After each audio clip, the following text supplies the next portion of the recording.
tarde, já está no ar o África Hoje. Acompanhe a seguir os destaques.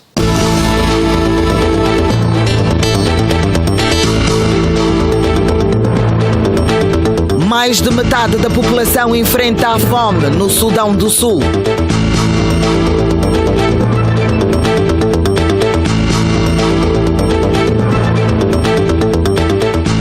No Egito, mais de 4.000 pessoas afetadas pelo programa de requalificação urbana na bacia do Rio Nilo.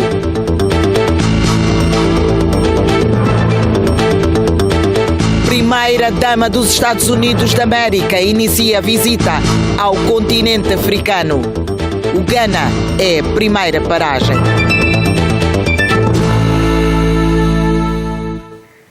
Mais uma vez, boa tarde. Começamos com a Etiópia, onde os confrontos fizeram mais de 40 mortos no oeste do país devido à violência entre comunidades. A violência irrompeu após a morte de 4 líderes locais mortos por homens armados não identificados em Oromia, onde estavam para discutir a situação de segurança. De acordo com uma testemunha, estes elementos opuseram-se a grupos de jovens armados com pedras e facas pertencentes aos grupos étnicos Gumuz e Oromo. Segundo as administrações regionais, milhares de pessoas foram forçadas a fugir da zona e as forças de segurança tiveram que intervir. A área em causa é contestada há vários anos pelas duas regiões.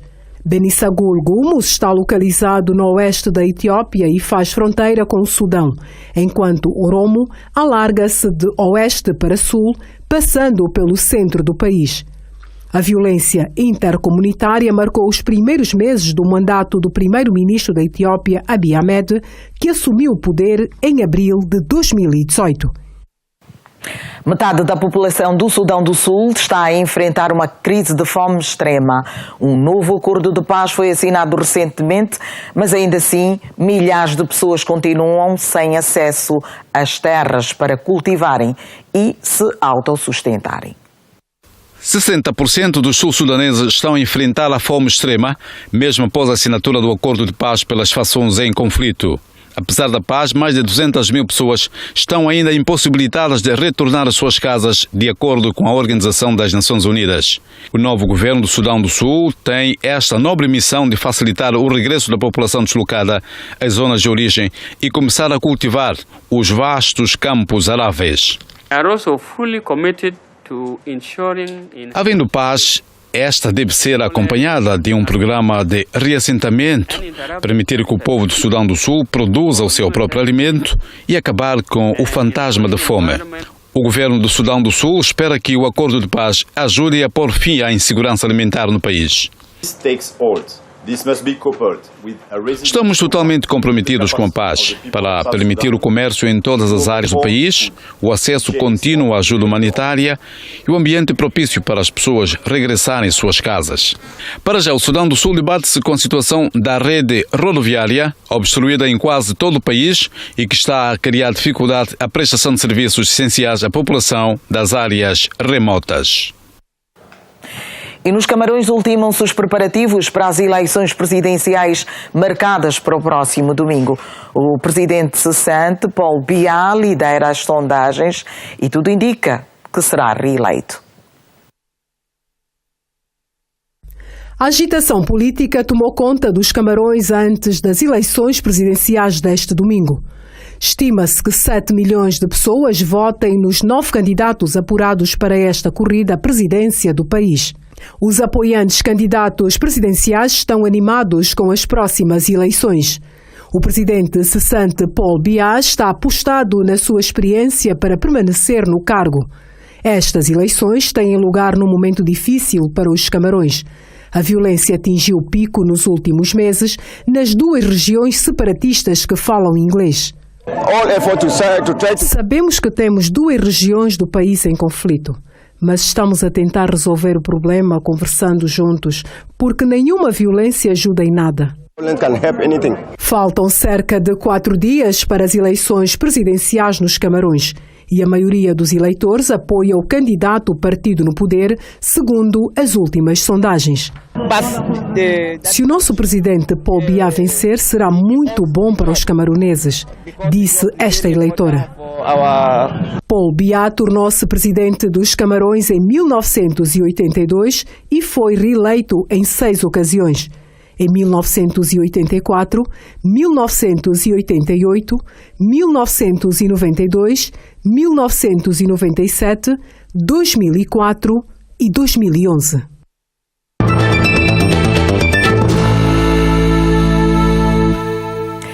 A Namíbia vai iniciar este mês as negociações sobre a expropriação de terra em todo o país. É a primeira vez que acontece desde a independência. O ato poderá amenizar as tensões políticas e étnicas sobre a transferência de riqueza para a maioria da população negra do país.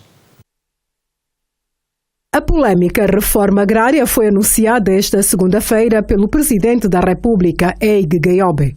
Uma conferência de terras será realizada na primeira quinzena deste mês, antes de se avançar com a reforma agrária na Namíbia.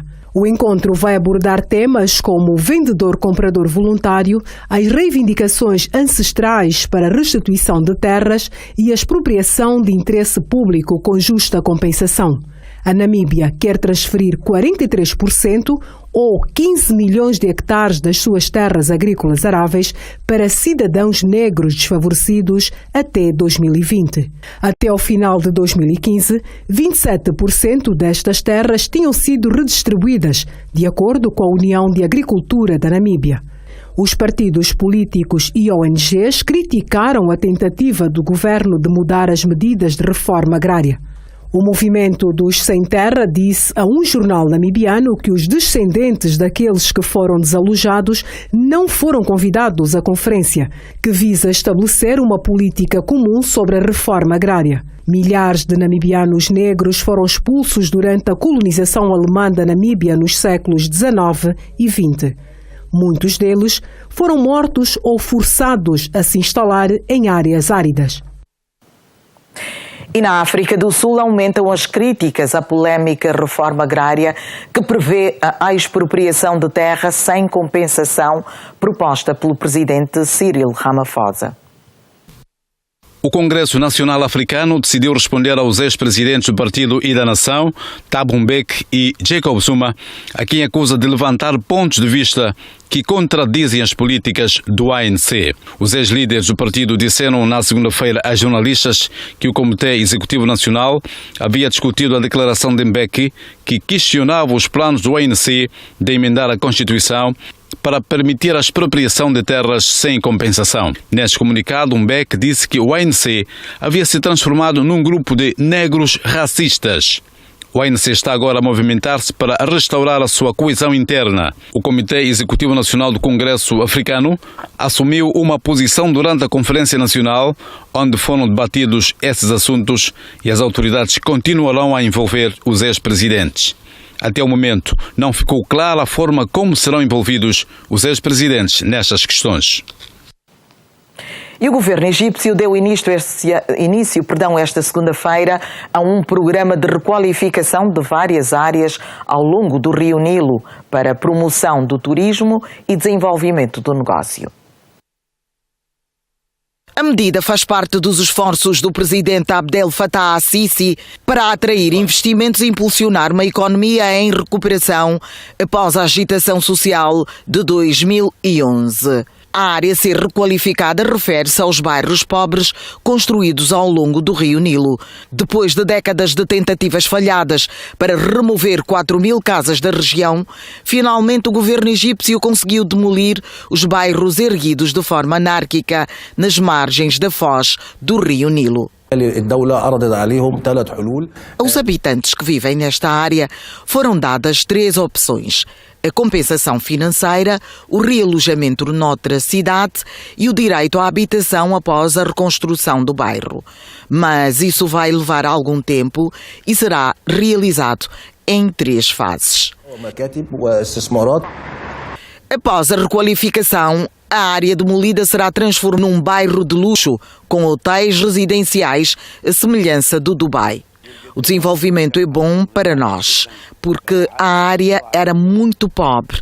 Estas medidas deveriam ter sido tomadas há muito tempo. Existem mais de 1.200 bairros pobres no Egito, abrigando milhões de pessoas. O governo criou um fundo especial para este programa de erradicação dos bairros pobres, já que gastou 3.000 milhões de dólares norte-americanos em 4 anos para melhorar as condições de vida das populações locais reais para requalificar as áreas visitadas. Isto vai permitir atrair investidores, erradicar a pobreza, melhorar a vida das pessoas pobres e criar empregos para os jovens. O governo do Egito espera que em 2022 não existam bairros pobres no país.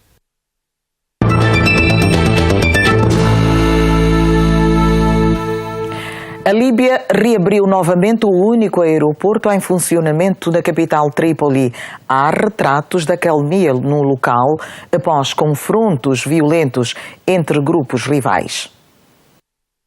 O aeroporto de Mítiga, a antiga base aérea usada para voos comerciais desde que o principal aeroporto internacional foi destruído em 2014 por combates entre milícias, voltou a funcionar na normalidade. O aeroporto de Mítiga foi desativado a 31 de agosto e reaberto a 7 de setembro, mas voltou a fechar a 12 de setembro após o lançamento de foguetes. A reabertura mais recente foi anunciada na última quarta-feira e os voos foram retomados no último fim de semana. O aeroporto de Mítiga está localizado na costa noroeste da Líbia, a 8 quilómetros da Praça dos Mártires de Trípoli, e é o único em funcionamento na capital líbia.